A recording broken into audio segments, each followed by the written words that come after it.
You're listening to Ernestly Speaking, the only weekly podcast that covers friends, foes, and anything that goes. And now, for your badass host, Ernest Owens. And we're back for another episode of Ernestly Speaking with your host, Ernest Owens, myself.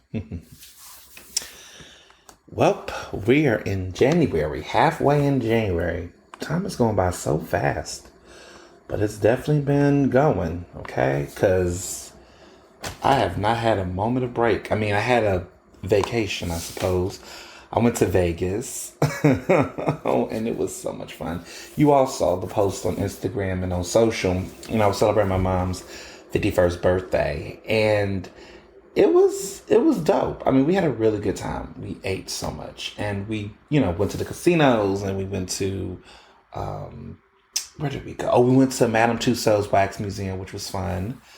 Some of those wax sculptures were phenomenal. Like Tiffany Haddish was really looked like herself. And then you had some that did not look like themselves. Like there was a Michael Jackson wax figure, and his face looked like Miranda Cosgrove, if you know that actress who was in those Nickelodeon, iCarly shows. His face looked like Miranda Cosgrove. And then there were a couple of people who did look good. Drake looked realistic. Celine Dion had a good one. But there were just some that were just like a little off.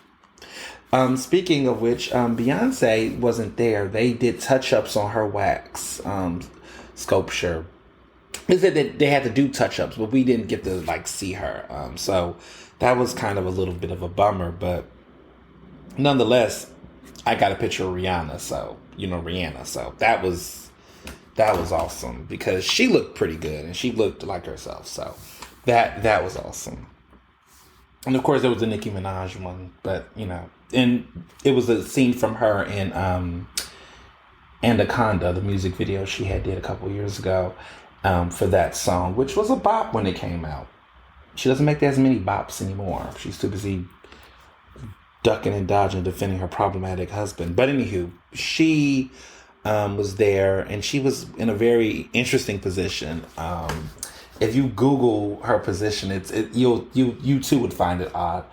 Who else did they have? They had Tupac. They had, oh my goodness, Prince, who looked pretty good. But the wax sculptures were just statues. I mean, they were just great, and they were life size, which made me realize that a lot of these celebrities are. I mean, there are a lot of small, shorter celebrities. I'm about 6 foot, so I'm just walking by. I'm like, wow, I could take all these people down. I'm joking. But no, they're really small. I'm like, oh my goodness. When you realize in real life, I'm like, okay, that makes sense. You just, the cameras and photography makes all these celebrities seem like they're taller than what they really are, So that was interesting. But the restaurants were great. We did a lot of fun places. As I said in the last episode, that, it was just really important to coordinate everybody, which was helpful. The restaurants are pretty good.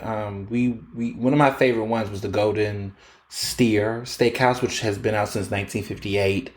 A lot of the old classic artists of that time, Frank Sinatra, the legends, all of them, graced that restaurant, and it's still a popular restaurant. And for all of its grandness and extravagance, the food wasn't super expensive, which was good. We were in the Mafia room, which was a private reception room that we had for her birthday, and we got the private room. It's called the Mob Room, where they do business. The mob back in the day in Vegas would do business in that room and have their dinners, and here we were eating, delicious steaks and ribeyes and whatnot. So it was fun. It was a very fun trip. What I will say about Vegas is that, and this is my first time going, but Vegas will shake you down for some money. I will definitely say that. There was nothing that did not have some cost or some fee attached to it. Vegas is high as hell. Vegas is for high rollers. Vegas is for people who got money to throw up in the air and burn. That necessarily wasn't my situation, but I just was a little prepared. But I was like, whoa, whoa, whoa, whoa, whoa. So I was just like, whoa, I was getting shaken down before I even stepped foot I was before I even like went to a casino or went to a slot or went to anything. I was getting shook. Okay, and I think part of it is because they assume, oh, you're here to gamble, so you're gonna make this money back. But listen, okay, I'm not much of a gambler, so for me, it was I was sitting there looking like, wow, this is really happening. One thing that stood out to me. So I guess I went to Atlantic City last year. So I did hear about these resort fees, but I guess I'm not used to, I'm always going as a critic of things, so I'm not used to having to pay full price for anything. But this was, of course, personal leisure, so there was nothing I can do to turn this into something more. So I had to pay out of pocket for everything, which wasn't, the worst thing in the world, clearly. I mean, here I am going to Vegas. This is first world complaint. But nonetheless, for those who out here are traveling, here's some things to know about Vegas for first timers. So, for starters, they have a ridiculous resort fee at these hotels. It's ridiculous. So, we got there, we stayed there for a couple of nights. Our incidental fee was like 150, and then the resort fee on top of that was 150. It was like 300 already coming out of my like car, off my cars the moment I stepped foot in there. Then we get into the hotel room. We stayed at the Paris, which was a nice hotel. It was very pretty. It was very beautiful. I have no complaints. But the thing about it too is that when people go to these hotels, the first thing you do is looking for the Wi-Fi to, connect everything. And there was this like requirement that, you know, you could only use two devices, and if you could only use two devices to the Wi-Fi. If you do anything past that, you're getting charged an additional fee for any additional devices out of that. That is ridiculous. Like, first of all, the hotel rooms themselves are already a nice price, but then you're charging additional, and then to add insult to injury, my cell phone, like I'm a 4G person, so like my phone, I have unlimited mobile data, whatever.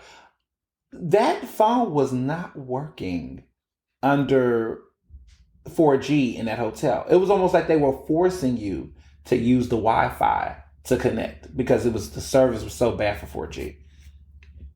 That's crazy. That's just, I'm just shook.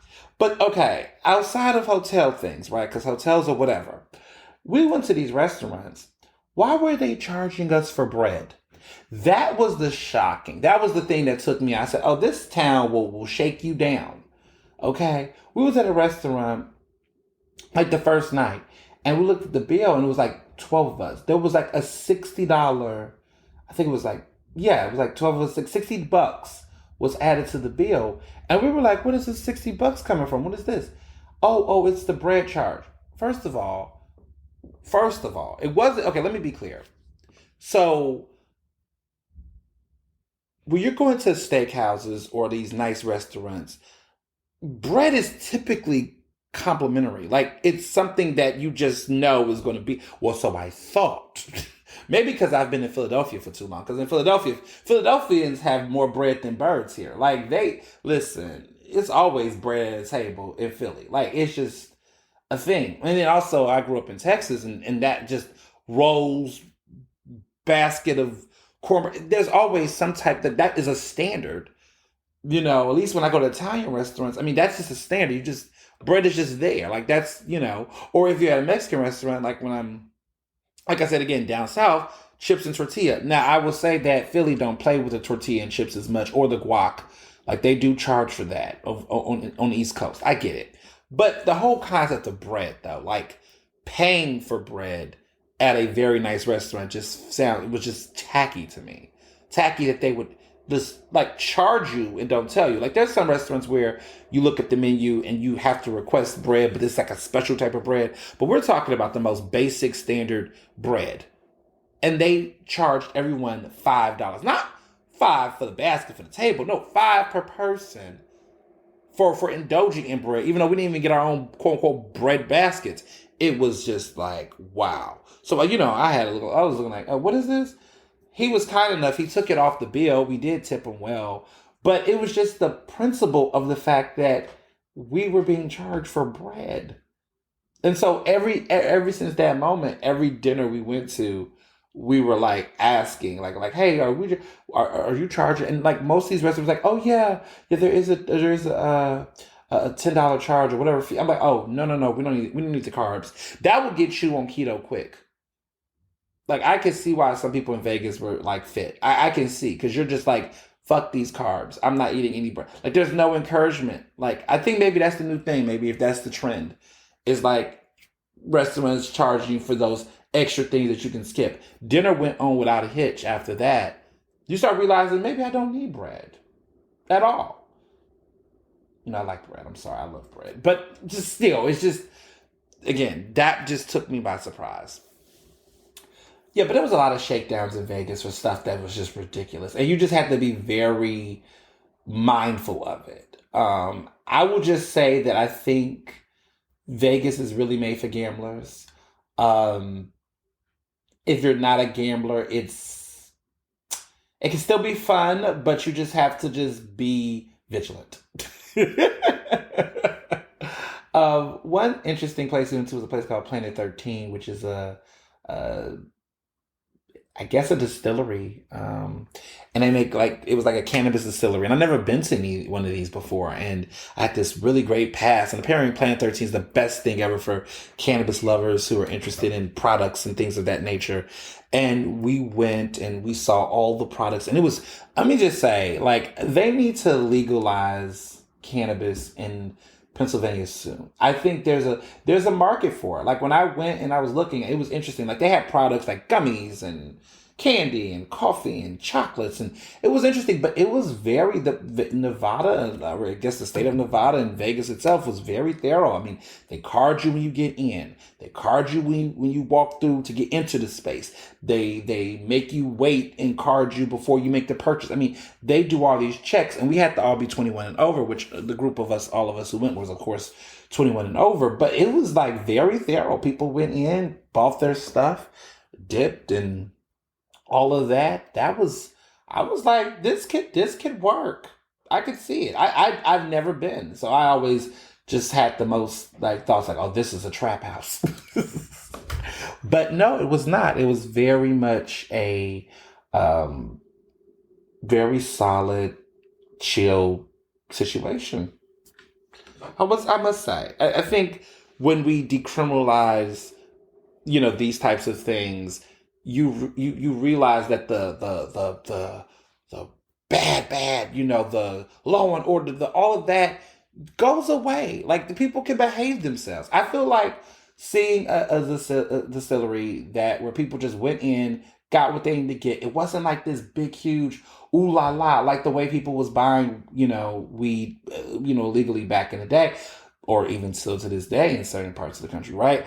When people was buying this, it was always this aura, like this very, sinister vibe or whatever. But that was all because of just government, like making things illegal, giving it that, just even things that don't make sense. Like there was a time where in this country, alcohol was illegal and people acted like it was like smuggling, drugs. But like looking at now where we are, so, it's the idea of getting drunk and people getting tipsy is still a hype, a hula baloo, but it doesn't carry the same weight if somebody said, oh, I'm going to go to the bar or I'm going to go to the liquor store and get some bottles. It doesn't carry that. And I wonder if we decriminalize cannabis across the country, will people be more so in the mindset of it? Like I'm not crazy about smoking weed. I'm not that I'm against it for other people. I just hate the smell of it personally. But edibles are not that bad, and other types of tinctures and things like that. I don't mind. I just hate the smell of it personally. I don't like the smell of marijuana. But I don't think people should go to jail for smoking. I don't think it's a crime to smoke it. And I think that's the issue now, is that there's two types of people who have thoughts about it. There's people who just don't like it itself, so they just think it should be illegal. And there's people who just are like, no, let live and let be, in very legal ways, right? So it was interesting to see it. But if we are to do it, let me just say that the people who should profit the most from it should be Black and brown folks in communities that have disproportionately been impacted. And we should retroactively, or proactively expunge those records to people who went to jail for it, if it's going to be changed. But I'll let that be to the lawmakers in Harrisburg. What else happened in Vegas? I did not do any crazy shopping because they had the real McCoys. Let me just say, what I mean by that is that it was so fun window shopping in Vegas. Like looking at Louis Vuitton, Gucci, Chanel. I was like, oh, these are the real stores with the real prices. I saw CVS though. I love CVS. They had the view they had with the Vegas lights, and it was really pretty. And I went in there, and it was gorgeous. And there was stuff in that CVS I'd never seen in my life. I was like, oh, this is a CVS heaven. I might be back in Vegas in August of this year for the NABJ, the National Association of Black Journalists annual convention, which they haven't had in person in like 2 years.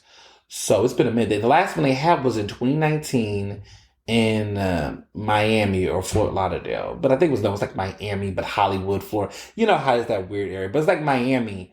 But we were supposed to have one in 2020 in DC. That didn't happen because of the pandemic. And then we didn't have one in Houston, which I was upset about, which was supposed to be in 2021. So this year is supposed to be the year.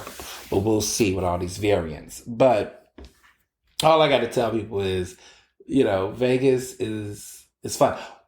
Okay, one sidebar thing, because I do have one little thing. I definitely feel like it's the best place to put it here. I went to the Sahara. We all went, well, not the Sahara Desert. We went to, so we also went to go see my father-in-law, which he lives in Vegas, but he lives like in this very nice, like out there in the desert, but like in a suburb. It's like near a desert, but he lives in Vegas. We got to see him, and that was fun. But the crazy part was that the last night we were in Vegas, we went to the Sahara to see a comedy show, the Eddie Griffin Experience, which Eddie Griffin apparently, he's this popular black comedian. He apparently has the longest running stand-up show right now in Vegas, outside of Red Fox. So that's his claim. He was at the Rio before the Rio became something else, before he got to Sahara. But he's been having this long comedy review, this whole act that he's had for years there. So he's like a staple. So we go to the show. He starts off, he's, in the beginning, very funny, nothing wrong. But he spends, y'all, I don't know, there's some people, followers of mine who just said they're going to Vegas or plan to. He spends like 30 minutes of his act going into this complete diatribe about vaccinations. He's anti-vax. He's an anti-vaxxer. And he is in this whole, it's not even comedy at a point. It's a rant, but it's pretty much rooted in like crazy conspiracy theories. Like the most craziest hotep shit I've ever heard. And he just tries to make it humorous, but it's not, because you're just sitting there looking like, I'm confused, Eddie. Like, how do you think all these people came to your show? Like there wasn't like a vaccination mandate to go to the show, but pretty much any tourists or travelers, most of these tourists or travelers, I would assume, were probably vaxxed. They would not have gone out with that. I mean, maybe some, but it was interesting because the audience, how I could tell was that no one in the audience was like really laughing, and like everyone was kind of just sitting there. It was very cringy. But he couldn't read the room. And I think that he was drinking while he was on stage. So it was just one of the things where it was awkward because he was just going into these weird things. Like he was just like, why are they trying to force black people to get it? I'm like, more white people has been getting vaccinated at a larger rate than black people. So and I was trying to how you watch a comedy show, you're trying your hardest. Not that I could do that with Dave Chappelle, because clearly not. But there's a part where you try to tell yourself, don't look at this literally. Don't take this seriously. Snap out of it. Go to the show and enjoy it for what it is. And let me just say that in the beginning, his jokes, I did. Like, you just have to somewhat, recognize the ironies of it all, the hypocrisies of it all. But you try to figure out where's the real narrative here. What's the point here? That's how I at least interpret comedy. And then there's just sometimes where it doesn't work. And like his anti-vax was just poor timing, was just factually wrong, and then just not actually funny because it's what you're supposed to laugh at are things that arguably is just conspiracy theories. It's not even. It's like if he was pretending to be a conspiracy theorist, it would be funny, but he actually believes the shit that he's saying, and he's trying to pass it off like it's wisdom. And that's the one thing I hate when comedians try to act like there's some like when they drink the genius juice of thinking that they're making this really good point when they're really not sometimes. Like Dave Chappelle do that. A lot of comedians do that. Like they try to make this thing like I'm telling you something you don't know, and it's like, no, this is actually not thoughtful. Like he makes this point of comparing the number of deaths from the flu to COVID. He tries to act like no one is, like that this is the government playing this game. He goes into eugenics, which is this idea that they want to kill most of the population. I mean, it's the most baffling shit ever. But please don't go see the show. I mean, unless the pandemic is over and he probably wouldn't talk so much about it, maybe, but I just highly don't recommend it. And normally I don't give bad reviews on websites. I just normally just don't go to this shit. But I was so compelled. It was so repulsive that I had to go to Vegas.com and leave my thoughts when they asked me, which I was a verified ticket buyer. So I actually bought a ticket. So they allowed me to write the review, and I wrote a real review. I just went in. They told us we could have used our real names, which was fine. But like Mr. Owens 91 had something to say. So yeah, I was definitely, it was a lot going on. So some other things outside of Vegas, I have been writing my ass off, y'all. I have been in the book, and in writing these big stories for these publications that are coming. It's coming out soon. I'm working one of the most important stories of my career. Yeah, that's how serious this is. I haven't written anything this big in a while, and I've been wanting to write and write long form. And so there every blue moon, long form writing is a skill, right? Like writing a book is long form. Writing an article that's over like 3,000 words or whatever is long form, and it's a stretch, especially if you're doing reported. And so I'm doing like a really deep dive investigative piece that's around 5,000 words. About a very important, juicy topic. And I even have one of the people who I am interviewing has agreed to go on my podcast, this podcast, Ernestly Speaking, as a special guest once this article drops, because that's how explosive it is. And so we're working on coordinating that, because y'all are not ready. And I've been, when I'm into a good story, when I'm in my groove, there's nothing can stop me. I am in this, and it involves some people you all know, and you all are going to be like, oh shit. And this is national, by the way. This is not local. Love you, Philly. But this is a national story, and it's going to be in a national publication. And you'll just read it, and you'll just, probably be like, how did I pull this off? I don't know how I did, but I did. And it's so weird because I don't even want to hint at it that much, because it's just so, it's a lot. It's a lot. But I mean, it's done. I've written the draft. The editors at this publication liked it so much that they wanted me to write more and increase my volume. So it's going to be a really big, deep dive read. And it's gonna be big, y'all. It's gonna shake some tables. It's gonna be the talk of the town, talk of the country, talk of certain circles. And who I interviewed, the people I interviewed, y'all not ready. And you're gonna probably hit me up and say, "What am I talking about?" I'm telling you, one of the guests is like going to talk to me. One of the people I spoke to is going to be a special guest.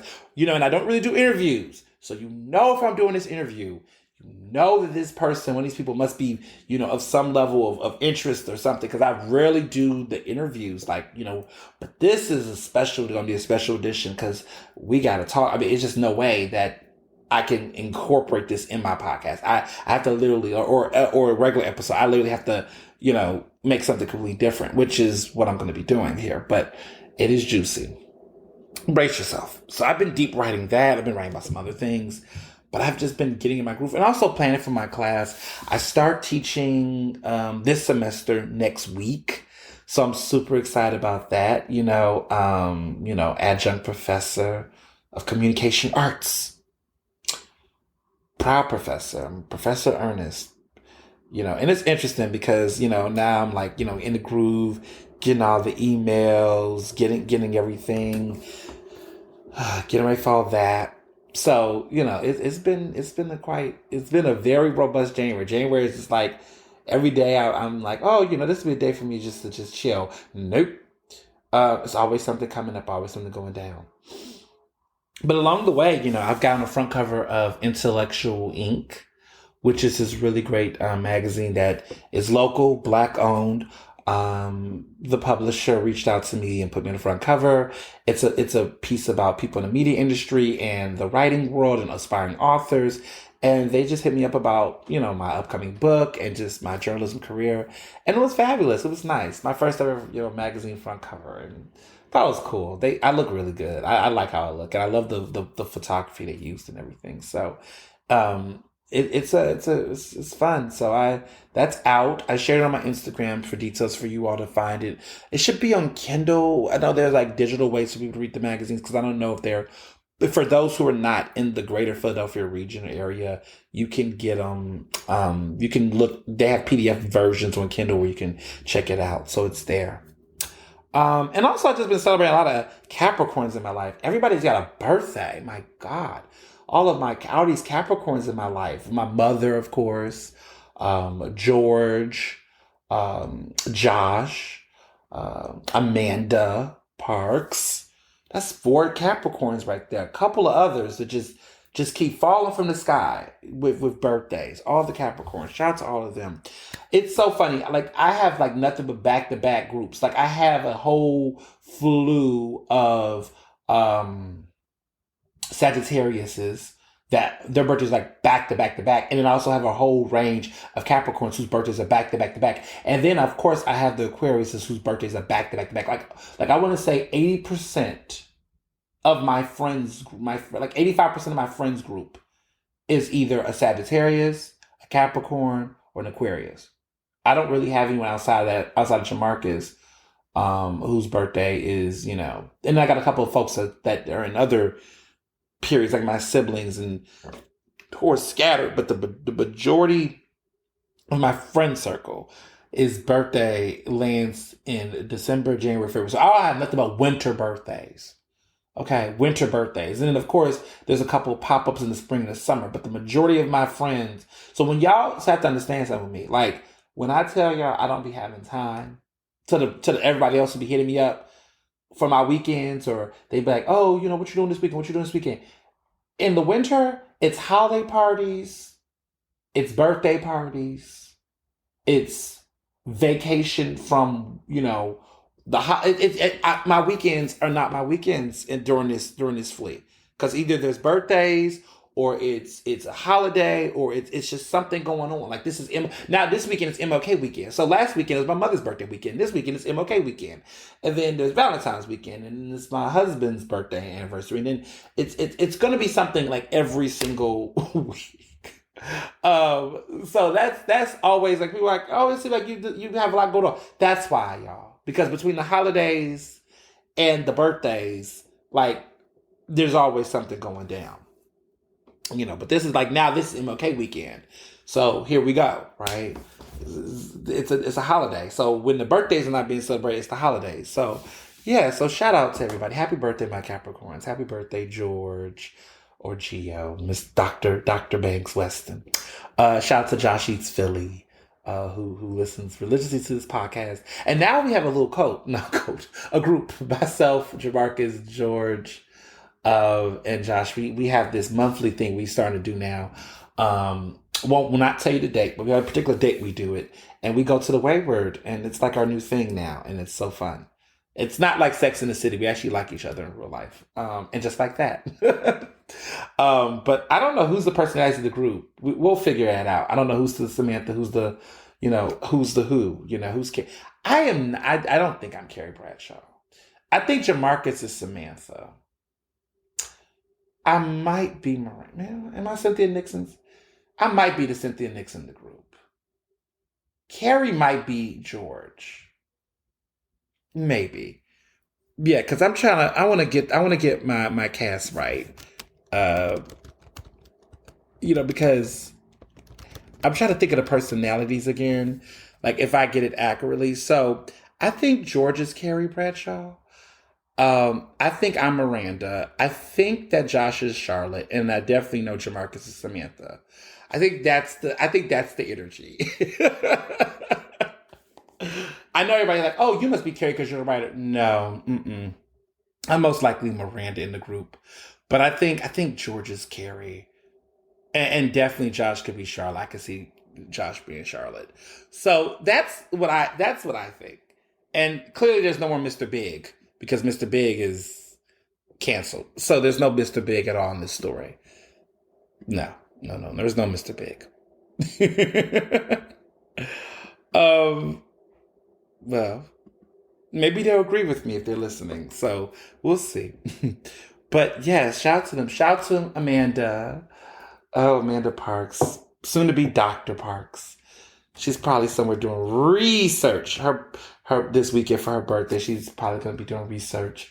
I can't wait till we, get to see each other. Most likely this summer. She's been doing her thing over there in Virginia. Okay, she's in Richmond, killing it right now. Her PhD program, and we just saw each other for my wedding. It was a big old celebration. So, I look forward to seeing her. In the probably she have a spring break in person and hopefully Omicron because it's so hard to travel. Like I need to get my ass down to Richmond. We need to see each other soon. So that's that. Let me see. So I guess I always do my Omicron updates, COVID updates, but now it's Omicron. It was Delta updates, now it's Omicron updates. Restaurant Week has kicked off in Philadelphia. I'm straddling the fence, y'all. I don't know how I feel about Restaurant Week yet. Says the guy who went to Vegas. I know, you're right. And guess what? I came back, tested negative. So far, so good. I came back on Tuesday, did testing, came back negative, did another rapid earlier today, came back negative, and my husband is too. Okay, because we masked up. Okay, and let me say this for the people out here: y'all really gotta get good masks. If you if you got money, give people good masks. Give people good masks. If you see people in your crew or your set wearing the wrong mask, give them a mask. I bought a bunch of KN95 masks the other day. And when I go out, like I carry some in my bag, if I see somebody, a friend of mine or a colleague or somebody out here, I'm like, I say, hey, here's a fresh one. Here's this one. Use this mask. Because I don't want people out here catching it. If they can prevent it. That needs to be the new, kind gesture. Give people KN1 mask. You see somebody in the street, someone out destitute who's asking for money and you don't see they have a mask on, give them the mask. And if you got a couple of change to spare, give them that. But we gotta, that's my, listen, I'm not saying I'm trying to save the planet, but this is just my contribution. I'm out here giving people better masks. That's just my new thing now. I just give people better masks. And listen, they will appreciate it more than anything because they know the mask they got might be a little raggedy or it's not good or good use. So if you can hook them up with something quick or something like that, that would make all the difference. Because the government's taking forever to give people real masks. I don't know what the government's doing. I don't know what this COVID response plan is. I can't even keep up with it, y'all. It's just something every day. I think they said 500 million, testing sites or something like that. 500 million masks is going out. It's too much. It's getting ratchet. Then there's health insurance supposed to pay for in-house. But what if people don't have health insurance? What are y'all doing? What are y'all doing? It's a mess. It's a clusterfuck. It's a disaster. And the narratives around Omicron being milder, look, that would only like matter if you actually got vaccinated. If people are still out here not vaccinated, which is just wild, right? Then Omicron is going to come in and fuck them up. Like, I can't even be proper with this. It's weird because they keep saying Omicron is milder, but that only can be relevant if you already are fully vaxxed. There are a lot of people who are still not vaccinated, which is why hospitalizations are like at capacity in 24 states in the country right now. That's about 24 states. Like, the fuck? Like, that's crazy. Half the country has hospitals that are at capacity because that's just how many people are not being fully vaccinated. And that's why this should not be treated like, symptoms of I mean, there are people who are getting it and are saying, like, all I'm saying is that now is not the time to get lazy. Because I told you, last summer I was getting a little, I was still wearing a mask, but I was, keeping a little, I wasn't being so aggressive. Oh, now you won't catch me. Now I won't even play with the regular masks. Like, everything is KN95. I don't even play with cloth. Like, it's just not happening at this point because it's too much going on out here. You either have a bad bitch mask or you don't go outside because that's just how contagious Omicron is. Like, people who are completely, you just got to be vigilant. And I'm not judging people who are getting Omicron. Like, I think there's this culture around people. Well, let me be clear. Let me be clear. It's not the point. I think there's this wrestle with debate around how we should treat people or respond to people who get Omicron. I don't, So if you're someone who is fully vaccinated and you test positive because there was some encounter or something, that's life. Okay? And I think we should have empathy. If you're somebody who's been running around pushing conspiracies about COVID not being real, vaccinations don't work, that come get me COVID, talking your shit like Glenn Beck, then I'm sorry. I'm going to shame you. I'm going to shame you. Because you're playing with fire. And there's no empathy for people who are playing with fire and trying to encourage others to play with fire. Because the consequences are immense. And there's no way to avoid that or to deny that. So, yes, for those who are denying science, yeah, I'm sorry. I don't.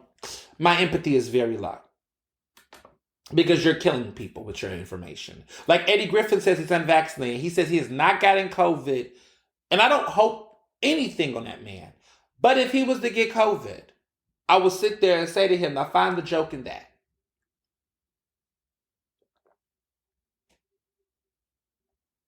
Because multi-millionaires, rich celebrities like to act like they're just like us. They're not. That man has access to testing. He can afford to. He has probably the best health care that anyone can afford. He's probably got access to tests, masks, and things that allows him to not have to get vaxxed. He could be able to get rapid testing and testing for people that go to his house. He could do all of the things while avoiding all that. And guess what's funny? Oprah is fully vaccinated, right? And boosted. And Oprah still, ensures that her house stays COVID-free. And she don't play with anybody, including her good Judy Gale, okay? That's a woman who has the means to do that. But she also is smart enough to get vaccinated. Some of your faves out here, I don't know what they're doing. But people just don't take this stuff as seriously. And the Dems are dropping the ball on it. They're dropping the ball across the board on it. But that's not the only thing they're dropping the ball on. So I'll get to this because this goes full circle. Two things happened this week in history that one locally, nationally, where there has been a rise in, now we have seen the Maya Angelou quarter. Maya Angelou is now on the United States quarter. She's on the back of it. There was a slave owner on the front, George Washington. On the back is Maya Angelou. Then in Philadelphia, there is a Harriet Tubman statue that's going to be here till March that is supposed to celebrate what would have been her 200th birthday, which I don't even understand how we even say this would be her 200th birthday. Most people don't live to be 200, but I get it. I get it. So there's a statue outside the City Hall of Harriet Tubman. I'm just so tired of neoliberal politics and these moderates and these performative liberals and this shit. Like, I don't know if putting Maya Angelou on the back of a quarter is... I just, the symbolism of it all, I mean, even what it represents is just weird. To put it on U.S. currency, it's just such a neoliberal thing. Oh, so we're going to push capitalism, but then also give you all diversity. So you're putting our heroes on U.S. currency. Oh, just such a smart idea, especially when you don't really recognize the artistry and the type of activism that Maya Angelou represents and what she stood for. And now you're putting her on a quarter. Yikes. Then to add insult to injury, this Harriet Tubman statue outside of City Hall. I just can't. I can't. Kenny was out there. This happened early this week. People were taking pictures. White people were feeling special and taking pictures with black people. Oh, kumbaya. And this is happening in a city. And I'm just like, this reminds me of the Cato statue, which I don't have an issue with these statues as they are. I just have an issue with the people that, placate around it, right? Like the people, like in Philadelphia, we have the Cato statue. This man fought for voter rights and advocacy, right? Got killed for it. But at the same time, we have a city that is in a Democratic Party machine that does not really, well, my opinion, suppresses the voices and the political power of black people. But we got a Cato statue outside of City Hall. And now we got a Harriet Tubman one right across from him. And we don't see the connection of the irony or the hypocrisy of all that. It's symbolic without any actual a means to living and to legacy of these people. Like what Harriet Tubman represents, this fucking city doesn't. Like, not the city government, let me be clear. The virtues do not have any. This is a woman that is about resilience. And there's black politicians taking pictures by her and they have no fucking spine. There's no resilience for most of them. And yet they're out here thinking they're doing us a favor. And these are distractions. Honestly, they're distractions. They're things that, we think there's progress because of that. And it's just such previous generations. I don't think it's Generation X, but I definitely think there is the early Generation X. And then the boomers that are still counting victories that happened nearly 60 years ago. They're counting victories that happened nearly 60 years ago, y'all. And comparing them to now and trying to tell my generation and Gen Z to shut up about it. Like, it's bad. And the Democratic Party, I mean, let me be clear. I am not a Republican. I am not a far-right person. I don't fuck with none of that. You know that, okay? But that's the thing, though, is that if we can't be critical of institutions or individuals within, like, I am a black queer man. I have every right to be critical of everybody's party because none of those parties, these major American parties, quote unquote political parties, have ever given a fuck about me to the extent to which I should be cared for. Not my community, not the millions who have died, who have been exploited, right? Another story for another day. You can read up on that. Google into all of those things. Do your research on all that.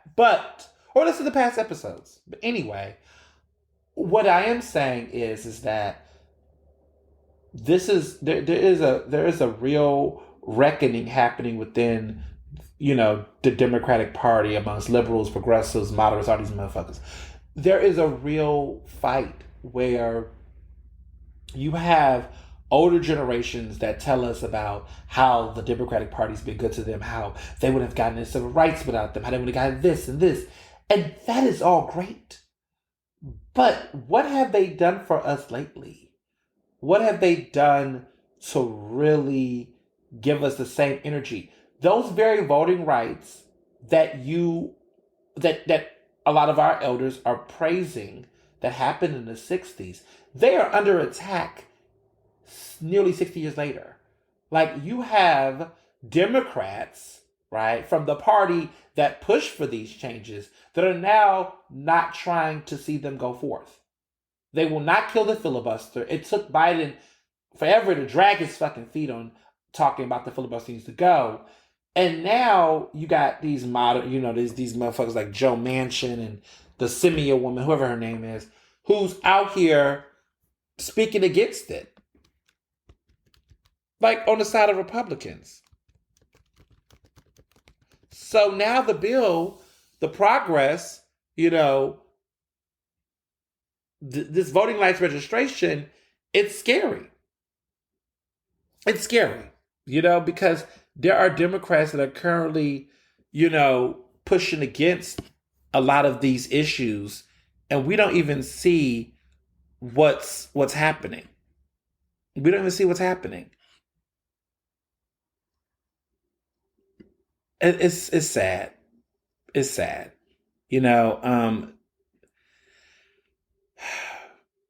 So there's already headlines that say that Biden all but concedes on defeat on voting elections bill. There's been a lot of betrayal. Kirsten Sinema's comment she made on the floor basically has, came after the House approved a set of voting measures that was on a party line vote of 220 to 203. Now she's going to kill it with Joe Manchin, and I support it, which would hurt. And she's also in the state of Arizona. But this is why Democrats can't win. Like, these are the same people that talk about they support progressive views, but they can't even control the people in their party who's literally sending these people back. But they're Democrats, though. She needs to go. She needs to go. But this is what happens when you play with moderates. You play with white moderates ruin everything. Like, this is what happens. So there are people whose votes, the people who made this party, right, become something. It's now under attack now. All of that is under attack because of somebody who just can't get their shit together. Yeah, and it's about to be MLK weekend.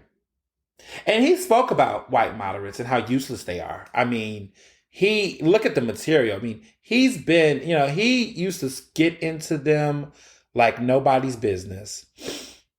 He said a really famous quote like 59 years ago where he said, I think the tragedy is that we have a Congress with a Senate that has a minority of misguided senators who will use the filibuster to keep the majority of people from even voting. That's what he said 59 years ago. Dr. Martin Luther King Jr. said that 59 years ago. And today, it's true.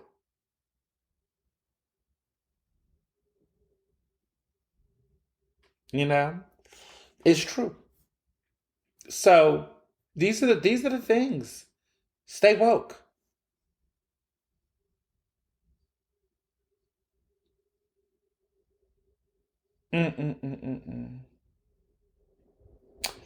So, just putting it out there.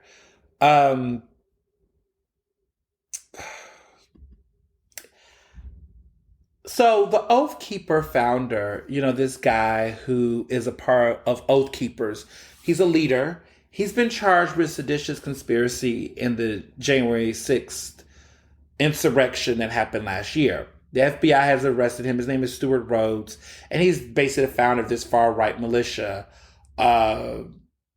and he's been gotten charged and he's been arrested. They're getting them. They're getting them. A year later, they're still arresting people connected to the insurrection. Why do I bring this up?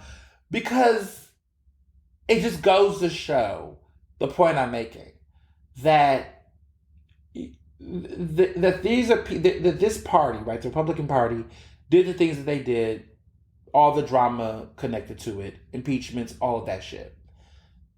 But you still got Democrats out here that's not understanding what side of history they're on. That you're literally voting and siding with a party that had people like these oath keepers who are supporting and that pushed an insurrection, that pushed our democracy being shitted on for what it was worth, that's doing all of these different things. And they don't see the correlation of that. Like, this is all happening in the same week. You got people out here who are real treacherous folks that are finally getting arrested, mind you, but you also have people within a party that's supposed to be trying to be the complete opposite, siding with a party that is affiliated with this shit. Just white moderates for you. So Navient, which I never have heard it. Well, I've heard the name, but I've never experienced their crimes. But good news happened today. Well, not today, actually, this week, but I guess it's good news for somebody that their student loan debt, they have a $1.85 billion settlement. So if you was a victim of Navient, that student loan provider, you might be getting your loans paid for. They're paying off over 60-something thousand people are getting their debts paid off or some shit like that. It is wild. And it's interesting because this is in the same conversation where we've been talking about like how student debt has been this big fight and this big conversation nationally. I mean, Biden is continuing to hold off on doing it, which I told you my conspiracy or my theory is that I think that he's going to save it until 2024 when he has to run for re-election. That he's going to really make it rain. But my whole concern with that is that how much enthusiasm and how many lives and how many experiences are going to have to be fucked over. Or will he continue to just keep pushing it until 2024 when he can just write it off? Who knows? But it already seems like loan companies are already about to pay off some of these people's debts because this shit is wild. They've been exploiting people and they got a lawsuit. And that's why someone said the other day, they said Navient stopped being their person or their company because they were ripping people off. And clearly the laws agree. This whole time, people out here saying that's why I didn't fucking pay. Because why would I pay? I got friends who just say, fuck that, fuck them loans. You know?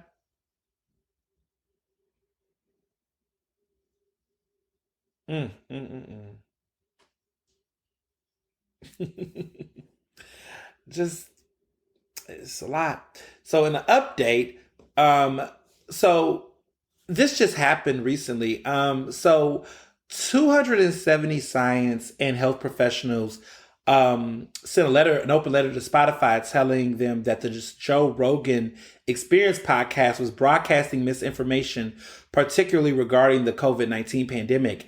And they have been pushing for the company Spotify, who's a streaming service, to take action against the misinformation on this platform.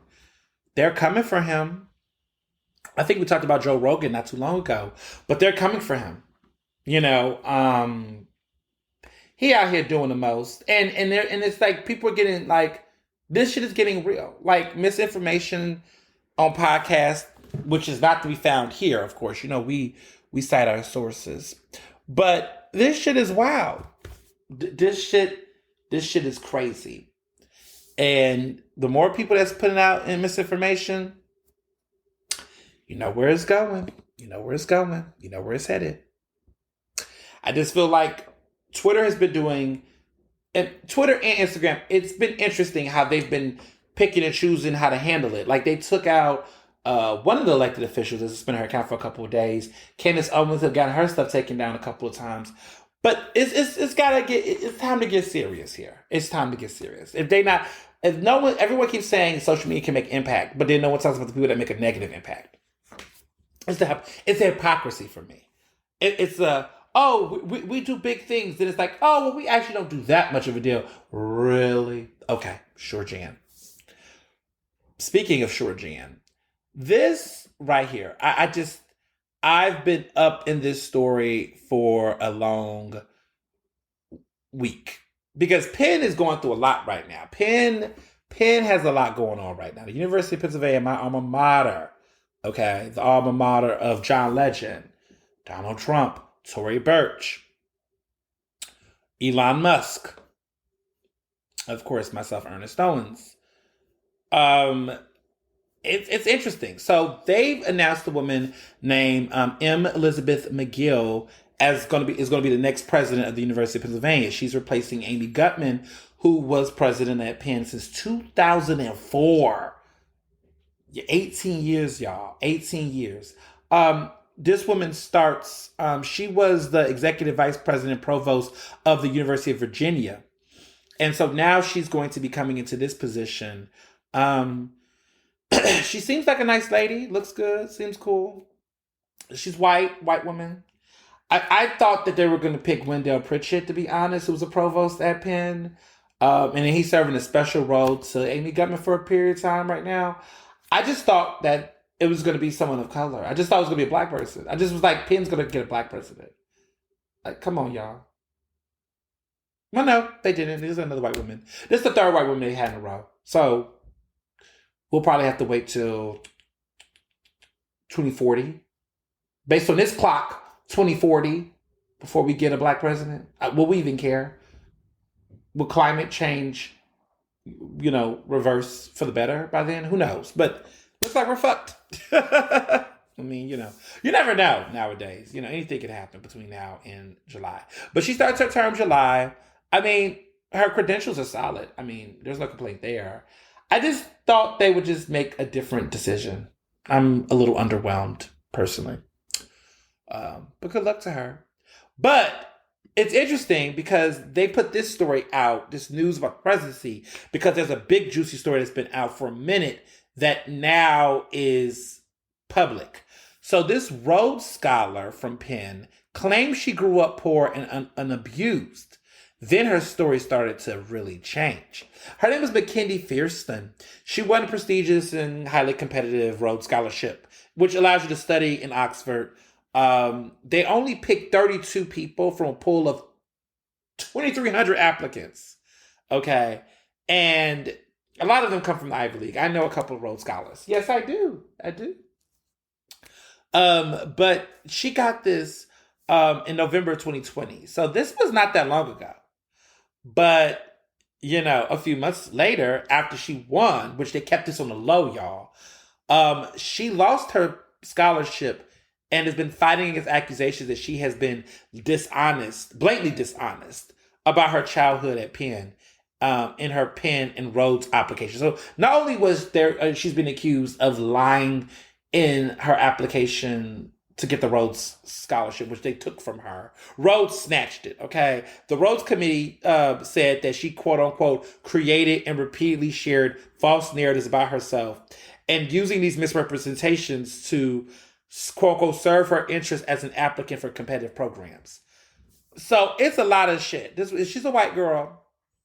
See, I said the other day that white women benefit the most from affirmative action and higher learning. But people thought I was lying when I said that. But these are examples. Not saying that all white women do, but I have to say all, because if you're not that person, then this shouldn't be relevant to you. But there's some people out here who really be playing up identities and details and shit. But she was just straight lying, okay? I was gagging when I heard what was going on. Like, she basically, described herself as a first-generation low-income student with a history of experiencing abuse. And, she earned nearly straight A's and was a student body president in high school. So she was looking like she was overcoming obstacles. What's crazy about her story is that that's almost my story, except I did not live in an environment that had a history of horrific abuse. But that's pretty much my story. Like, I, was first generation. I was the first in my family to graduate from college. I wasn't the first in my family to go to college. but I was the first in my family to graduate. Um, but it's interesting because she also earned nearly straight A's and was student body president. That's my story. That's my story. But see, my overcoming obstacles wasn't abuse because she's a white woman, so she couldn't say racism. My overcoming was racism and homophobia. But she close enough, white girl. So when the scholarship was announced, the Philadelphia Inquirer, profiled her and raised this whole thing up about her growing up poor, cycling through the rocky child welfare system, and bounced from one foster home to the next. I mean, this is wild. But the crazy part is that they found out this wasn't true. Somebody sent an email to Penn and the Rhodes Trust, okay, after that story, went down, claiming that it was not true, alleged that she grew up in St. Louis, Missouri, with her mother, who's an educated radiologist, and that her family was like an upper middle class, and that she attended a fancy private school, okay, a private high school, and enjoyed all kind of stuff like horseback riding. So this girl's whole story is all fucked up. Okay, now the school that she went to, just for clarity, is a place called Whitfield. That's not like a lot of money. It is $30,000 a year private school in St. Louis. $30,000 a year, y'all. Private school.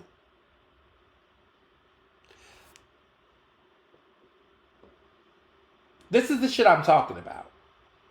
This shit is wild. But she was playing the game. So now what Penn has done is they have revoked her master's degree and Rhodes have taken their scholarship away.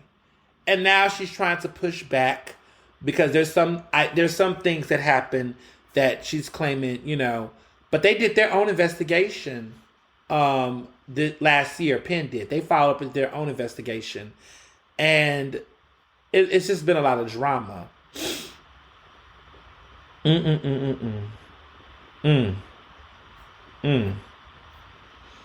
It's wild.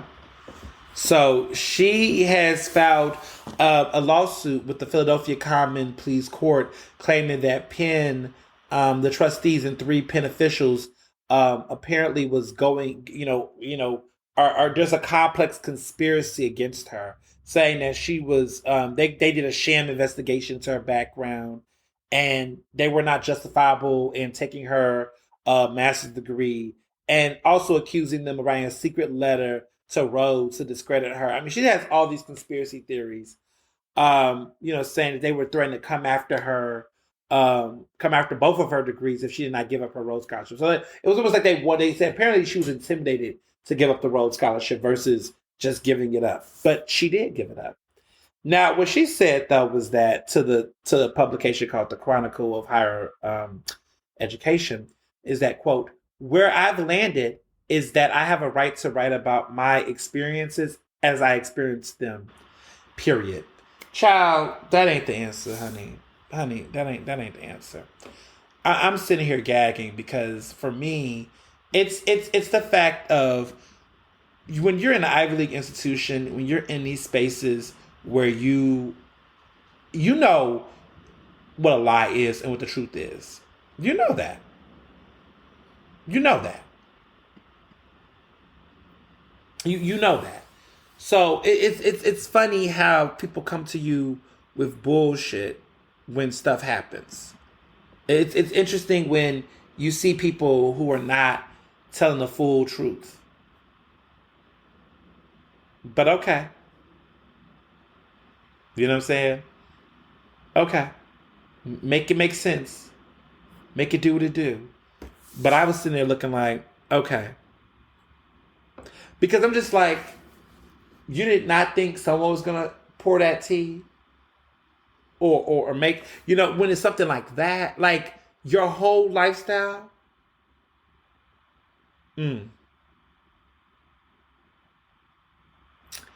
I digress. I digress. I mean, at the end of the day, like I said, Penn has had a lot going on. This Amy Waxham at the law school, she's a professor. She's a law professor. Dr. Amy Wax, consistently saying her racist rants. You could just Google the things she's done in the past. I mean, she's done stuff from saying black students or basically tried to and are inherently dumber than their white counterparts. She also, has asserted that, Asians being out of the United States would be, would make things better, like Asian immigrants, like would make the country better. All kind of racist rhetoric, and people know what she's giving and what she's doing, but she has tenure, and she can't. They won't. They will not kick her off. Like, she's on this weird sabbatical right now, but it's just an eyesore that she's at a place like Penn. But her background is deep. She's got connections to Reagan, the Reagans, White Houses. She's been around the block for a long, long time. So it's just interesting that this is where she lands, at this point in her life. But I can see why Penn is put out the information about the president so early, because it's like the new distraction. Everybody's all wrapped up right now in who the new president Penn's going to be. That's the first thing that comes up, not any of these scandals as much. So it's just, one of those stay woke moments. Speaking of staying woke, first of all, Jamie Lynn Spears. I've been waiting for this moment to talk about this. I've been following the Free Britney movement for some time now. And I've been talking about a lot of my podcasts. But now it's gotten interesting because Jamie Lynn Spears, who is the younger sister of Britney Spears, of course, is going, like, she is doing a lot, she's got a book. She went on, oh, goodness. Well, first of all, there's a lot going on here. So the sister, went on, did an interview with ABC, I guess Good Morning America, or Nightline. What, like, I think it was Nightline or whatever. And she's done this interview, and even talked to the public. Like, she's talked to,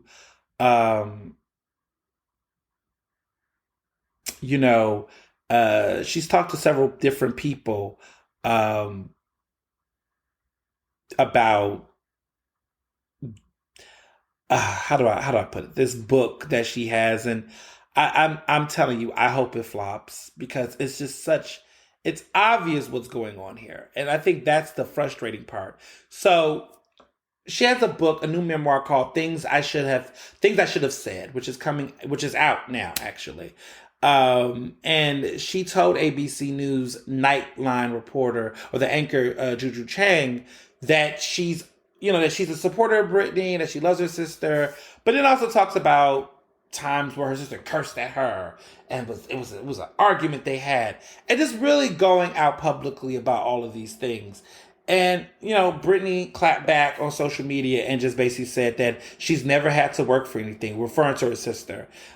Even though Jamie Lynn Spears has argued that she's worked very hard to build the life that she now has today. And Britney's like, where? I was going to say something else, but Britney's kind of like, where? It's interesting because their relationship has been up and down for quite some time. But, there is a 10-year difference. So Jamie Lynn Spears is the same age as myself, which is 30. And Britney is 40. Wow, Britney Spears is 40. Wow. But yeah, Jamie and her are 10 years apart. I'm like, look, you can replace her for me, Britney. We could be cool. But they're not talking at this point. They've got into it. And Britney posted on Instagram that she's gotten really sick, based under the weather, but then talked about how, her sister has really been bothering her. She said that the two things that bother her the most about her sister is how, she claims her behavior was out of control, even though she claims that she was never around her that much over the past 15 years doing a conservatorship. And Jamie said in an interview that she doesn't know much about it, but then she writes about it. All I got to say is this. I have two thoughts and two perceptions about this situation. One is that I feel like that clearly she's pushing this book. No one's asked for this book. Nobody cares. Nobody really gives a fuck about what Jamie Lynn's got to say about anything, especially when she's claimed that she wasn't really involved or around during the conservatorship. And it's almost like, well, who wants to read it anyway? Because it's like everyone's reading it because, or would be interested in reading it, thinking it's going to be about Britney. Now that Britney is free to tell her own story, I kind of feel like she's jumping the gun to try to put this out so that when Brittany eventually gets to the point where she wants to tell her story in a book, that she gets to capitalize as much as she can before her sister comes and shut it down. Because I don't believe anybody in the family at this point. I don't believe her, Jamie. I don't believe Jamie the father. I don't believe Jamie the daughter. I don't believe anybody in that family when it comes to Brittany. I think Brittany is going to tell her own truth and tell her own story, and that's what we need to listen to.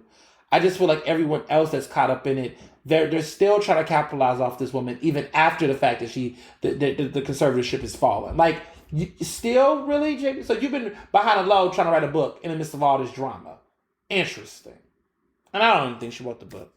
I think that she, gave her a story, but they fast tracked this. I was like, where did this come from? Where did this book get announced? Like, where did this fall from the sky? Just seemed like out of nowhere, book deal, tell all, and it's coming out right on time. And actually getting all these national interviews. It is horrible. Please don't buy the book. Let the book flop. We've let books flop. Remember Rachel Dolezal had that book that just flopped? And there's like a whole Netflix documentary about her that talks about how bad that book sold. Please, and she had press too. Don't support that shit. Let that shit flop. Let it flop. She doesn't deserve. Because at the end of the day, she knows what she's doing. She knows that no one cares about her story. Because she doesn't have a story to tell. You've been riding off the coattails of your sister. If Brittany was not her sister, she would not have the career. Sucks. But that's what it is. I really feel bad for Brittany. And I think even the fans and people who've seen what's been going on, we even know that something is not right in the water with the situation. Seriously. But what can I say? What can I say? So there's some interesting stuff going on, It's just stay woke. So I know that y'all was going to hit me up about this, so I'm just going to go ahead and discuss it because and let me say this, before I get into this, I want to be very clear. I am not changing my position on how I feel about this woman because at the end of the day, there's still things about her that makes it clear to me what's going on here. So I'm talking about Nicki Minaj. There's been a lot going on with Nicki. We know this. I know that she was dropped from the harassment lawsuit by her husband's attempted rape victim. Kenneth Petty is Nicki's husband. He is still facing the harassment lawsuit from Jennifer Huff, who is the woman who also sued Nicki at one point. But now Nicki's being dropped out of the lawsuit. Stemming from an assault of Huff, Petty was convicted for attempted rape in 1985. So let's be very clear. He was convicted for attempted rape in 1995. Okay, and this is when they were both, the two of them were both younger. So, yeah, pretty much what's going on is that Jennifer Huff's lawyers voluntarily dismissed the claims against Nicki, quote unquote, without prejudice. But they're still going after Kenneth Petty. And this is a whole thing, like what's been interesting.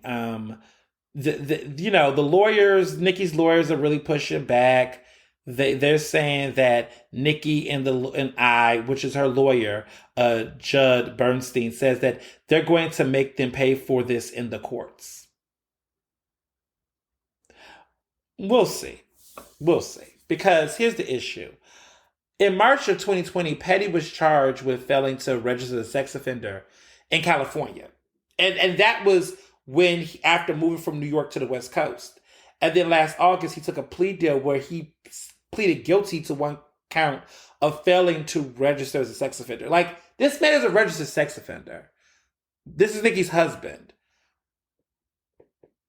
All I'm saying is that at this point, right, Nicki, that's the way that Nicki, regardless of whatever Jennifer Huff's, lawsuit was that involved Nicki had done things just in general to try to discredit this woman's experience and try to defend her husband, even though we pretty much know this man, there was evidence he was convicted. He was convicted. Why are you denying this woman her story? I personally think, and this is me, this is my opinion, I think that Jennifer took Nikki out of it because maybe she felt like she was being intimidated by fans and people. Like when you go on Twitter, right, there are people out here saying all kinds of crazy things. When I have been critical or have shared articles, I have gotten people threatening me, harassing me online. And I just feel like to a certain extent, she's scared. I think that she was scared. I think that she was scared of Nikki because Nikki, logically so, she props herself up to be this real, you know, fierce person. I mean, even after the case was dismissed, the lawyers are already threatening Jennifer Huff in courts. So it's very interesting, like how all of this gets pushed. But the problem is that the case is not dropped, has not been dropped against, I don't know, her husband. Her husband is still in the lawsuit. And I think that's strategy by the lawyers, because I think that if both of them were together, then that would then be a situation where if they couldn't find credible complaint against Nikki, then they could then try to dismiss the husband as well. But I think that she's shifting a lot of her energy on the husband because Nikki would have been putting all of her resources, and she probably might still be putting all her resources in her husband. But there's a different way that this is going to be perceived or looked at, because I think the moment she put Nikki in it directly, everyone looked at like it's a celebrity, it's someone wanting a celebrity handout or attention or other things. And I think that it was also a lot of the harassment was linked to fans and probably not to Nikki directly or indirectly. So that's probably what it is. But with as far as Kenneth Petty goes, she might have other evidence to suggest some other things. But there's articles written. I mean, there's other articles of behavior that Nikki has been accused of by her, and I don't see the woman saying, "Oh, she lied." And who's to say that she doesn't plan to pursue this? Because without prejudice doesn't mean that it can't go back to the court. She can't sue her again. She's just not for this particular case. Haha, message. But that being said, I still don't care. I just think Nikki has let her career go down the drains for this man, and I don't understand why. I mean, now they have a child, so there's maybe an emotional connection on that level, but this is just stupid. I mean, this is not worth it. But what do I know? What do I know? For the love of my man, she says. Trey Songz. Every week, it's been like for like the past 3 weeks or something, there has been more people coming out accusing this man of rape. And I'm just sorry, but where there's smoke, there's fire. There could be, whether it's one allegation, that all of the allegations should be looked into or discussed or something. But at this point, it's just really hard for anyone who was a Trey Songz fan at this point to still be a fan. It's not so much that it's just people just out the blue accusing him. It's that there's been conversations from others that we do know, right? Like Keke Palmer, who kind of was saying like, hey, this is a man who trapped me in a closet and used me for his video without my consent. Like, there's been these complaints. There's been these issues. And it's always been said multiple times, certain behavior. And not everybody wanted to pursue criminal charges, but now there is someone who is. And it's like, dude, what are you fucking doing? Like, what the fuck is going on? Like, I mean, what the fuck? And I mean, that's probably not the best question to ask. Because it's like, why did you do it? It's probably not even a motive at this point. It's more of, what are you doing to be in an environment or consistently in case, like if you're not doing anything, if you're just completely innocent and people are lying, you ain't got no money anymore. You're not hot anymore. You haven't been hot in like 5 years. He hasn't done anything of worthwhile in like nearly 5 years, I would say. Probably more than that. Like, he hasn't been on anybody's charts. Like, no one's checking for Trey Songz at this point. I mean, he's enjoying his royalties and some of his, little lower tier concerts and stuff, whomever's seen him. I haven't heard anything new from Trey Songz. I don't even know the last time he dropped an album. I haven't heard nothing from this guy. But what I have heard, if you Google him, is right now he's got tons of articles about rape allegations. This is his legacy. You know, it's wild. I'm looking at what's been said. He released, you know, I guess a song in 2020 with Summer Walker, but then he dropped an album, I guess, in 2017. It's yeah, he hasn't dropped an album in like 5 years. Like I said, I haven't heard anything from this guy. So I don't think anybody's pressed to just be out here today accusing you of rape. It's just not to say that would be the reason, but like any argument about fame, money, or anything just seems irrelevant. Like that's just not a credible defense at this point. Like I tell people, where there is smoke, there is fire. And I just think there's just too much smoke. And again, not hearing anything, nothing is, he, denies it, but just more and more people are telling their stories. And, and I think it's going to be interesting to watch. And I hope more people come forward if they're victims, especially nowadays, especially with everything going on. I mean, if there's something there, but I just think as of right now, I'll tell you, I'm not listening to Trey Songz music. Can't help but wait, no pun intended. So someone asked me to talk about this. I'm really going through the motions about this case because it's really sad. So trigger warning. Trigger warning for some of this, a lot of this by default. But Tasha K, she's this YouTube influencer or personality. And if you've never heard of her, don't ever watch her. She's horrible. But Tasha K has a YouTube show. I think it's drinking wine or something with Tasha K. I don't really watch her. I've browsed through a couple of episodes for research for this particular episode, this podcast. But Cardi B is suing her and has been in a lawsuit with her because she basically spread this rumor that Cardi B was a prostitute, that had an STI, and, all of this other stuff. And she was talking recklessly and Cardi B sued her. Like, Cardi B actually sued this woman. Which, this is, I want to say unheard of, but it's not often that celebrities will sue entertainers and celebrities, bloggers and people like that. Oftentimes, they'll just say, fuck the blogs or ignore them. But Cardi B has a strong case against this woman. And she is suing her heavy. And according to tweets from people who've been following the trial, Cardi B apparently was emotional when she went on trial, to testify.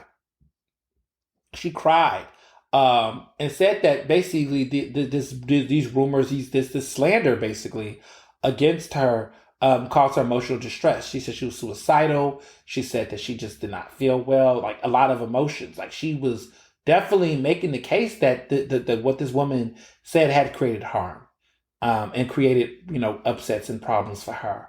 And Tasha K passed it off in the streets like this is not true. There was it's gossip, but it was not true. And it was, just saying this stuff out there. And it's like, you can't create or put up stuff like that. It's going to be time for you to cough up some receipts or show some real credible stuff because you're the one out there doing it. And this is what I tell people. This to this point, because this is, it might seem like a stupid case. Now, Tasha apparently was trembling and apparently allegedly was mumbling and trembling over her words at the trial. Like she's apparently not as, sassy and aggressive or opinionated or whatever, how she's described in the comment section. That's how they describe her. She was not as with all that energy that she has on YouTube when she had to, talk to the judge and talk to the, people in court. It's very interesting what this type of world, what people get into. But I say all this to say that this is something like, as much as this might sound petty, whatever. This is the shit I'm talking about. This is why journalists and people come to me with shit in my DMs.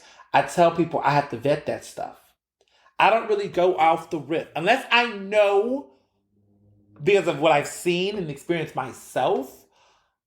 I cannot just go off the riff and broadcast anything I hear unless in print or whatever, because that's the libel, that's the lawsuit. You put that shit in writing, you put that shit on a broadcast that you're making, you do something like that, and you're not putting allegedly or providing claims or supporting it with some level of evidence, or unless you're an eyewitness or you have emails. But you got to provide that. You just can't be out here, or unless you're talking from a personal experience. But you can't talk on someone else, a public figure, or anybody for that matter, and you don't have that. I mean, you should not be doing it in your life in general, but in journalism it's very different. So I get so annoyed because I get a lot of cowards. Oh, I'm going to go off right now for a little bit, that come to me and send me some shit or tell me something and they expect me to just run with it. Fuck no, that's not how it works. When I talk to people who tell me things they want me to go out and put out, not something in confidence. Like, there are people who tell me things and they just let me know from my own knowledge. And I am my brother, sister's keeper. Okay? Siblings keeper. I'll keep that, right? But then there are things that people will tell me that are incriminating. That is, bombshell. Okay? Because I get some bombshell shit in my DMs. Okay, and I'm sitting there like, whoa. This is huge. What do you want me to do with this? You should do a story about this. I'm sorry. You're telling me some very inflammatory, damaging information, and you're telling me to do a story on it. Okay, would you be willing to go on record? Would you be able to, can I cite where I got this from? No, this is no, off the record. Okay, so that means off the record means I can't put it in a story, which means that I can't tell this, which means I can't use this. So I guess it's going to stay here. I cannot tell you how many stories I've gotten of elected officials having illegitimate children outside their marriages, cover-ups, theft, allegations of theft, allegations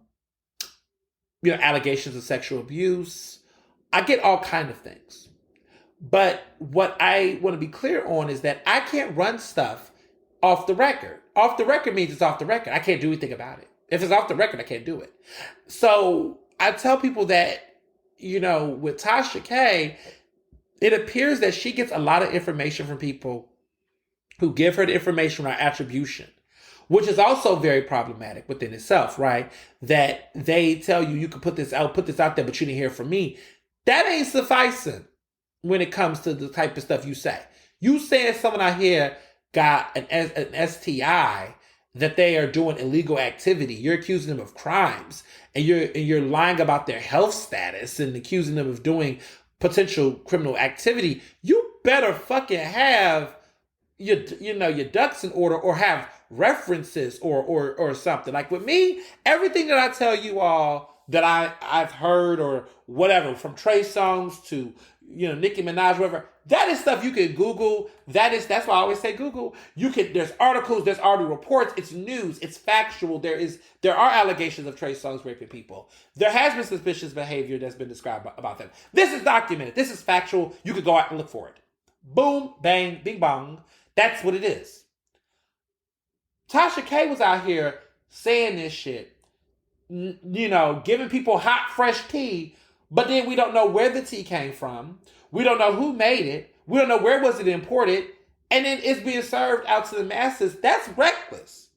I will never put out anything that I do not know firsthand or cannot get a credible, legitimate secondhand source on. Period. And people who've come to me and told me things in confidence, cool. I will receive it. I will hold it. I will reflect on it. But I can't publish that shit. And so that has been where we're at sometimes in this media ecosystem, is that we have a lot of people out here who don't understand the difference between off the record, on background, and it's getting them fucked up. And it's getting other people fucked up.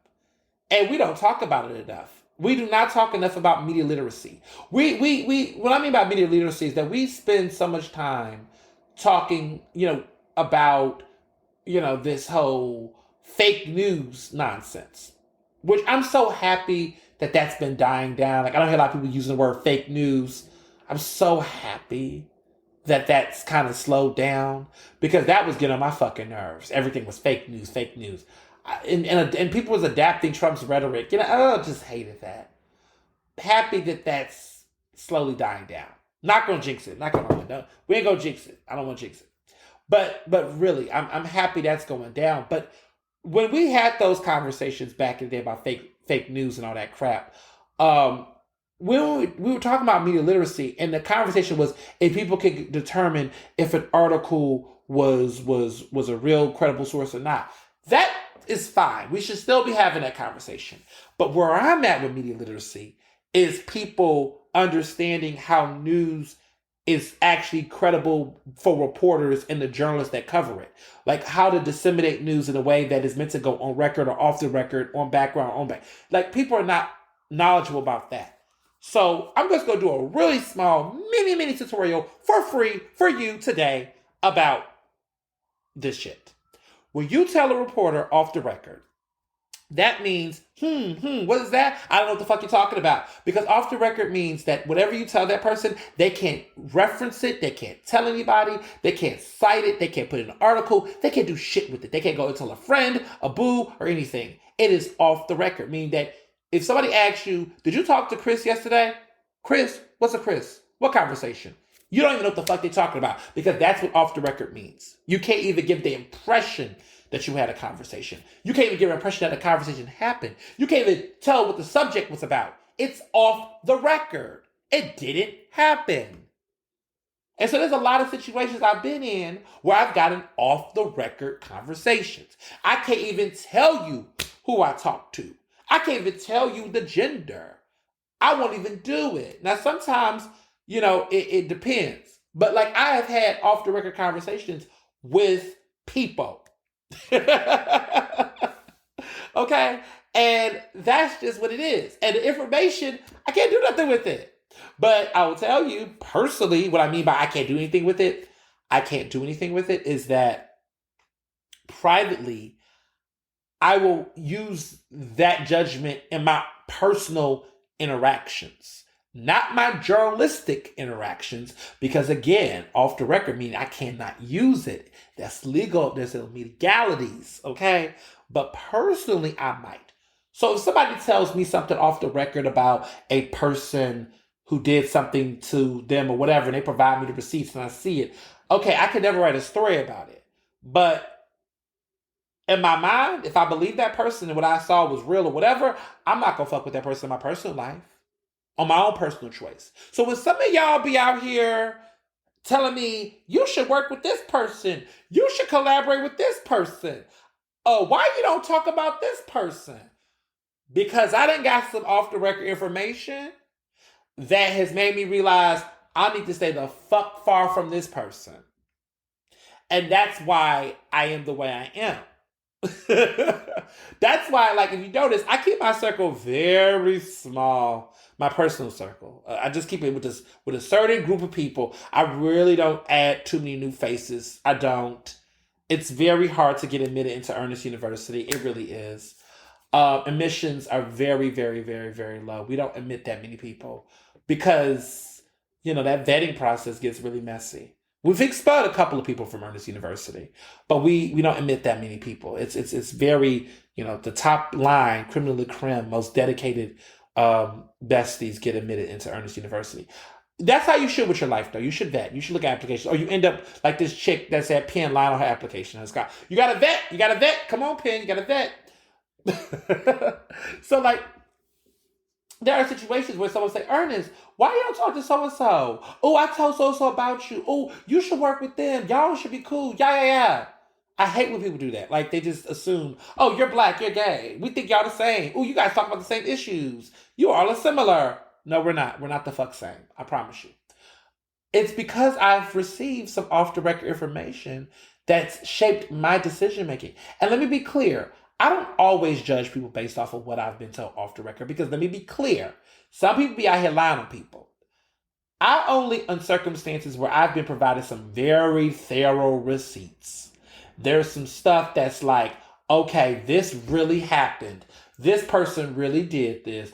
Oh shit. Like, I'm talking criminal records. I'm talking, some stuff. I done seen or heard or videotaped some things. Listen, there's some people out here who don't know that there were people who recorded them talking shit about me, and that audio has been sent to me. Now, I can say that because there's happened multiple times, but there's been spaces where there have been people who've been in rooms, decision-making rooms, and my name has come up and they have said things, but then they see me and they be like, oh my gosh, you're so great, and liking posts and sharing and da-da-da. I don't say anything, but just look very carefully, pay very close attention to the people I don't talk to who don't ask me, no guessing games, but I'm very thorough. I'm very intentional. If I don't talk to a certain person, it's because I've made that decision and judgment. And that's life. And the same with everyone, right? And there's ways to do this without going on record or an article. And I think that's the thing that some people miss. So off the record means off the record. Okay, let's get into background. If a person say to you on background, that basically means we're going to get from the absolute no to the yes, the ultimate yes of sharing information. So off the record is the ultimate, like, this ain't going anywhere, okay? Even if it's good or bad, it's not going anywhere. On background is basically a situation where someone is telling you this information, but you can't attribute it to them. So they can say, listen, here's some background. The mayor has been really upset these past couple of months as people have been, pressing him on gun violence. You can't attribute that to me. You can't name me, but I'm here to tell you that, and you can use that for your story. That's on background. So most people, in my opinion, who don't want to go off, who say off the record, they most likely mean on background. They don't want to be attributed. They just want to share the information, and they want it to be on record, but they just don't want to attribute to them because they're not in a position to say it themselves. So a reporter will say, official at blah, blah, blah, but they won't name the person who gave the information, but they may say an official or someone here, people close to the president said blah, blah, blah. So they will not provide their name, but they will provide this for background. So it can be used. It just can't be attributed to them per se, by name, which, that decision is determined by why they can't share it. So there has to be a real justifiable reason. It just can't be, I don't want to share it, because it's got to be a legit reason. Like I'm not allowed to go on. I'm not allowed to, I don't want to speak on this because I fear retaliation in my job. So let's say there's a company issue happening in a major company. Like, for example, when I covered Mazzoni Healthcare Center, and when they was going through the drama with their employees, their upper level management, and the employees and the staff were having problems, there were a lot of people who talked to me on background to just, say as an employee that they experienced these things, but they didn't want to share their name. So it's great. It's great. And I think that that's dope. And I think that makes sense. And I'm really looking forward to seeing how some of that how that gets people better, how that makes people better as far as their information and all that. Like, people understanding the difference between background and off the record. Because if more people actually understand on background, I think more people will stop saying off the record. Because a lot of shit that people tell me is not even off the record. Or not even like off the record worthy, if that makes sense. So they'd be like, oh, off the record, the mayor is mad. I mean, even Ray Charles could see that, dude. That's not an off the record statement. Versus, you could say, as the chief of staff, look, or background, the mayor's pissed off. Okay, thank you for confirming. How is he pissed off? Then you can say something. Then, last but not least, which is the best, is on the record. On the record is, yeah, you can use my name. I said it. It's what I said. And that's the best. Because that's really how stories get told. I mean, on background is helpful, but you never want to have a story with so many anonymous sources because then people begin to just question the validity of it, right? You try to have, the more forthcoming you are with sharing your identity to tell it, is the easier it is for people to believe it because most people should not be going to the press lying outwardly because it's hard to lie to the press because you can get sued. So when you go on the record, you're going to go on the record, that you got to tell the truth because if you're lying on somebody or putting something out there, you can be sued. The publication can get in trouble, but not if the person themselves has said it. So if you go out there and you say something like that, you know that if you're in the press and you're spreading rumors or saying some truth, that could create, problems. So that's why there's power that people have to think or should be thinking smartly about how they talk. Now, most people don't, but that's also those people don't understand how the media works. So that's really the three. Just want to put people out there, let people be literate. Just let's be media literate in 2022. Let's understand that what we're trying to say is not off the record. Maybe it's on background. Or maybe what we're really trying to say is that we just want to be on the record and put it all there. But just make sure you understand that, as we get into this new year. All right, winding down. Kanye. Apparently Kanye might be going to jail for punching a fan. Well, I just wonder if that creative genius is going to get him out. Next topic. So the royal family is getting rid of Prince Andrew. Let me back this up. Prince Andrew has been in some shit for a long time. And everybody has been, I'm one of the people who's been following the royal family, been, Meghan Markle and Prince Harry and Prince Philip and Prince William and Kate Middleton and all the other people. I've been following them closely for the past year. And it's been interesting because everybody thinks the real grift or the real controversy is with Prince Harry and Meghan Markle, his wife. That's not the juice. Prince Andrew is the real fucking problem in that family. Okay? Prince Andrew is the one who keeps getting his ass in some trouble. He's the one who allegedly can't keep his hands to himself and been out here creeping around, riding with, Epstein and the rest of the creeps. Okay? Miss Maxwell was found guilty. She's going to jail. She's going to prison. She ain't there for a minute. She was out there helping Jeffrey Epstein his nasty ways. And, look, Prince Andrew was all right, all on the ride too. So, let's keep it 100. I'm just saying. We knew what was going on. Okay, we knew what was going on. Keep it 100. Just saying. So one of the things that they have done that stood out to me, the royal family put out a letter, but I want to read it because it's so short. Royal Communications. With the Queen's approval and agreement, the Duke of York's military affiliations and royal patronages have been returned to the Queen. The Duke of York will continue not to undertake any public duties and is defending this case as a private citizen. The Duke of York, y'all, is Prince Andrew. Translation, the royal family is telling Prince Andrew that he now belongs to the streets. They're done with him. Okay? They done stripped him of his titles, his duties, and he is going to be fighting this case as a private citizen. He has embarrassed the monarch. Fuck the monarch anyway. But he's embarrassed the family, and they're now through with him. So all that talk about Markle, all that talk about Harry, look who out here doing something real scary. Yes, that was supposed to rhyme on purpose. That's what they get. They should have been worried about him. They spent all this time attacking the Harry and Markle, all in the press, all up in the media, all of this drama, but they should have been focusing their energy on Prince Andrew and his nasty, grubby ass ways. That's what the fuck they get. That's what happens with racism. See, when you fool around with clownery, the clown comes back to bite. That's an old African American proverb from Monique. Okay? You fool around with clown, the clown comes back to bite. And that's what happened in that situation. Speaking of royals and wrapping this all up, I saw the tragedy of Macbeth Okay, it is on Apple TV now. You can stream it and watch it. I finally saw it. Denzel Washington, Frances McDormand, an awesome performance by Corey Hawkins as well.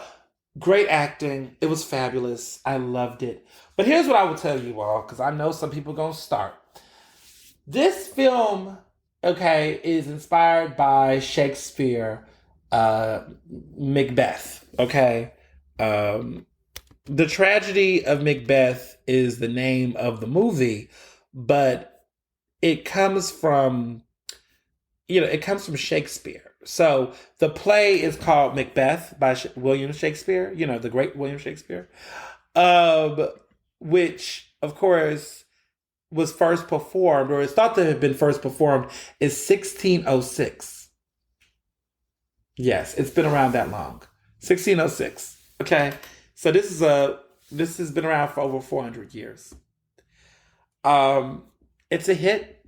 People like it. It's based off of Macbeth, the King of Scotland.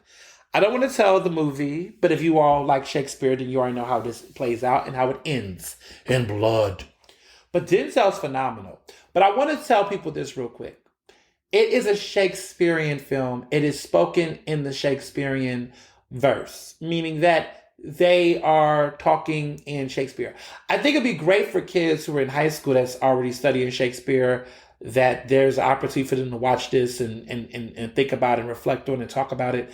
But it is in Shakespearean dialect and dialogue. So you might, if you do not really follow Shakespeare or watch Shakespeare plays, the language and the speaking might throw you off.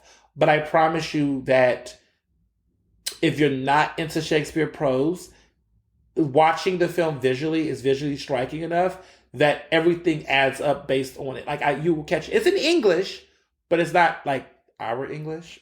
So I just want to give people the heads up on that, because everyone's always like, like some movies don't tell you about movie design and subtitles. We've learned as people to love movies and subtitles, y'all. Because Parasite, woo! I love Parasite. I didn't know what was happening language-wise. I did it, I had to watch it in subtitles, but it was a good-ass movie, okay? And I feel like that's the same thing with like Squid Games. These movies, listen, you can watch things, y'all. Listen, the rest of the world has to see our fucking movies in subtitles. Or American films, because they're good to have translators, but they're not hearing the original cast. I just don't even like I remember Lupin, it was in French and it was on Netflix. Just put them subtitles on. Don't have the weird sounding actor try to play the voice. It's just bad. Just listen to it in French. Just rock with it. I just think, that's just a way to avoid your colonialist mindset that the world revolves around the United States. It's okay to expand, but this is not that, okay? So there's no subtitles for this. It's just an old English dialect in the Shakespearean vibe. Most of you all probably will catch on to it, but some people it might hit you as a culture shock. But it was good. I enjoyed it. I really did. It was great. It was great. Oh, Denzel. Oh, Denzel. He ate it. He ate that. He did that. Definitely Oscar worthy. Speaking of things, the SAG Awards, the nominations for the SAG Awards just came out. And this is the Screen Actors Guild Awards, because now we're waiting for the Oscar nominations to come, which is going to be in February, like February 9th. So everybody's like on the edge of their seats waiting to see what's going to be the outcome. But I'm telling you, I don't know what's for certain with this Oscar race, because every time you think you know how it's going to shape up, like the Golden Globes really shook everything up. So Golden Globes gave like a bunch of wins to West Side Story. Will Smith won Best Actor in a Drama for King Richard, which is making me think, is this man the front runner for the Oscars still? Like, is this still happening? Andrew Garfield, or Garland, was one for Tick Tick Boom, which is the musical category. It's okay performance. For Best Actress in a Drama, okay, which had me gagging, it went to Nicole Kidman for Being the Ricardos. And let me tell you, the Being Ricardo's film this is the one about I Love Lucy, the biopic that's on Amazon Prime. Please watch it.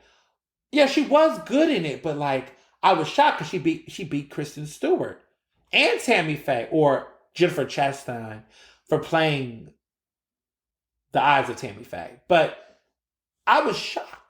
And Olivia Colman's in A Lost Daughter, and she's never bad. She's good in it. But Olivia Colman's been winning so much. I mean, she just won an Emmy for Best Actress, which was kind of frustrating because I thought the woman who was playing Princess Diana in that film, in that series of The Crown, was going to win. But Olivia Colman won, which shocked everybody because I was like, everybody's been giving an award to the woman who played Princess Diana.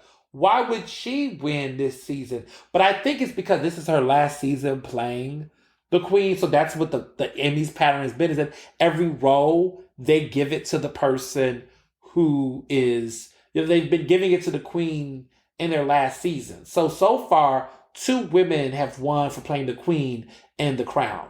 It's been Claire Foy, who first played the younger Queen Elizabeth, and then now Olivia Colman, who's played the middle-aged one. Then Amelia Stampart, or whatever, I guess is going to play the Queen those latter 2 seasons, those final seasons. And she's playing it. So I guess she's going to get an Emmy too, because I think that's the pattern, right? But they love The Crown. The Emmys love The Crown. The Crown is a good show. I'm happy it's getting some love because, it always felt like at one point in time, Game of Thrones was getting everything. But now that Game of Thrones is now out, it's now, The Crown is like kind of filling that void. And then The Handmaid's Tale did for like 5 seconds. But The Crown seems to be the consistent, show favorite for the most part. Yes, so much it's just going on. So Power of the Dog won Best Picture. Big fan. The actor who played won Best Supporting Actor. Best Supporting Actress went to the woman who played in West Side Story. She is Adrienne Dubois or whatever her name is. She is great. She might be the Oscar frontrunner. At first, I was like trying to figure out who was going to get it, but it looks like this woman who's playing West Side Story, who played the role of that was originally played by Rita Moreno, who won like 60 something years ago. She's still out here in this game, okay? Rita Moreno is still out here. All right, I want to look how old she is. She's a Puerto Rican American actress, as you all know. Icon. She's 90. She's 90, y'all. She's got an EGOT. And that's interesting that Rita Moreno, because she's 90. She's one of our greats. We got to pray for her, y'all. Got to keep her in good. She's out here, though. Her and Ariana DeBose is playing her 60 years later, and she's alive to see her play it. This would be fun if she wins. Now, there was controversy, okay? So she played Anita, is the character that they both played. And it was controversy with West Side Story because Rita Moreno skin was darkened to play that Puerto Rican character. Her skin was darkened. Well, Ariana DeBose is Afro-Latina. Her skin is the skin that you see her in. She's a darker character. But they darkened her skin. Those actors were darkened in the original West Side Story 60 years ago. So there's some interesting color and race tropes to talk about there. But Rita Moreno's been around for 70 years in the game. She was born in 1931. So she just turned 90. Let's keep her close, y'all, because, our favorite Hollywood actors, when they get in their 90s, just keep her close. But that actress won Best Supporting Actress at the Golden Globes. She might win an Oscar for the performance, which would be interesting, right? Because it's like the remake, she wins for the remake. The other actress who had the lead role won for Best Actress in a Musical, which I don't think she's going to get an Oscar nomination. I don't see it happening. Who played Maria in the film? Rachel Ziegler, I think it is, or Ziegler or whatever. I don't see it. West Side Story is interesting. I tried to watch the first one on the plane from Vegas. I'm not saying I was bored, but I was bored. I don't know. It was just so much going on. It was just, I forget that movies back in the day, like as much as that you want the action, it just gets a little weird. It's not, brought up to speed. Costumes are beautiful, gorgeous gowns, beautiful gowns, but also seeing them with that like heavy makeup that made their skin look dramatically darker. That was, it was just weird, like seeing Rita Miranda like that. But that was like 60 years ago, so I guess all is forgiven. But it's some interesting stuff that went down back then. I encourage you to watch the original one. The remake is cool. The remake is cute. I don't get Best Picture hype, but I get it. It's not bad. I think a lot of people were scared that the remake wasn't going to be great. Many people love it. It's been a better remake since we've seen in a while. I'll give it that. But nothing's topping Dreamgirls. Nothing's topping Chicago, which is to me one of the best musicals that's come out in the 21st century. Let me be clear, the 21st century. But here we are. So no, I'm excited. Best Supporting Actress, yeah. Best Supporting Actress, pretty good. Billie Eilish won Best Original Song, which was, I like Billie Eilish, but I was thinking Beyonce was going to finally win. We'll see at the Oscars. We'll see if she get nominated. I think she might. King Richard's been still going strong. We'll see. But let me just say this real quick about SAG and what we've now known. They omitted Kristen Stewart, who was in the film Spencer playing Princess Diana, from the Best Actress nominations, which is huge. Like, that's wild that they did not have her in there. Who allegedly took her spot, well, people were saying took her spot because she came back in the race, is Jennifer Hudson for her role in Respect. Interesting choice. I mean, Jennifer Hudson is good in Respect. I don't necessarily know if it's Best Actress worthy, but I don't know. It's just interesting how that went down. Because I just knew Kristen Stewart was a lock-in. Nope, not a lock-in. So it's so weird. They're still trying to make Ben Affleck a thing. The Tinder bar, whatever. He's still getting these weird nominations. I just don't know how this is going to shape up and play out. But that just messed up my Oscar score board predictions. They should still go pull it out. But now I have to accept and come to terms that Gaga is going to get nominated for Best Actress for The House of Gucci, which does not make any sense. Her performance is not that good, y'all. It's not. I don't understand why people think this film is really... The film is not that good. Jared Leto cannot act. I don't know what is going on here. But we'll see. But they really should not. I mean, if anything, in a perfect world, Kristen Stewart stays in the race. Maybe Jennifer Hudson could take Lady Gaga's role. Because it doesn't make sense for Gaga to get nominated for this. It's just dumb. It wasn't that good. She was better than A Star Is Born.